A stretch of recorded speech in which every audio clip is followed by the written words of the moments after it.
Oes. Ydyr. Wrth drafod yr hyn sydd o'n cwmpas ac i ofyn ble mae rhywbeth, mae yna ddwy ffordd pendant o ddechrau cwestiwn. Mae hyn yn wir gyda'r plant a'r staff eraill hefyd.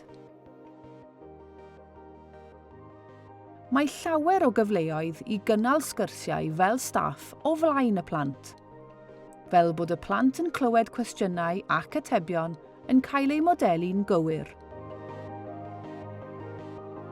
Dyma'r ddwy ffordd o ofyn cwestiwn byddwn ni'n edrych arnyn nhw yn y fideo yma. Oes? Ydyr? Gadewch i ni ddechrau gydag oes. Ystyr hyn yn Saesneg ydy is there neu are there. Rydyn ni'n defnyddio oes i holi am bethau cyffredinol neu amhenodol. Pethau non-specific yn Saesneg. Oes tedi ar y mat? Oes dŵr yn y bwced? Oes amser gyda ti i ysgrifennu e-bost? Yr ateb i'r rhain i gyd ydy oes neu nac oes. Gallwch hefyd ymestyn yr atebion i frawddegau llawn. Oes, mae tedi ar y mat. Oes, mae dŵr yn y bwced. Nac oes, does dim amser gyda fi i ysgrifennu e-bost, sori.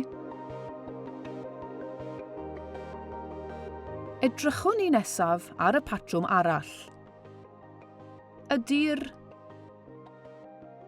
Ystyr hyn yn Saesneg ydy is the neu are the.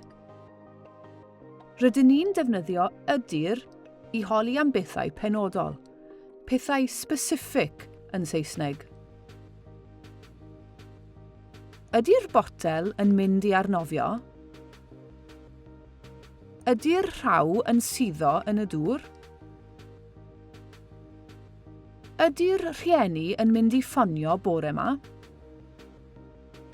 Ydy'r allweddi nôl yn y bocs?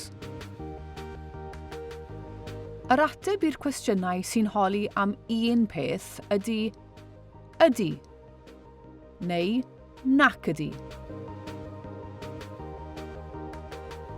Yr ateb i'r cwestiynau sy'n holi am fwy nag un peth ydy ydyn neu nac ydyn. Gallwch hefyd ymestyn yr atebion i frawddegau llawn. Ydy, mae'r botel yn mynd i arnofio. Nac ydy, dydy'r rhaw ddim yn suddo yn y dŵr. Ydyn, mae'r rhieni yn mynd i ffonio bore yma. Nac ydyn, dydy'r allweddi ddim nôl yn y bocs. Ceisiwch feddwl am fwy o gwestiynau sy'n addas i ofyn i'r plant ac i'r staff eraill yn eich ysgol chi, ac ymarferwch ofyn nhw, gan fodelu'r atebion yn gywir i'r plant hefyd.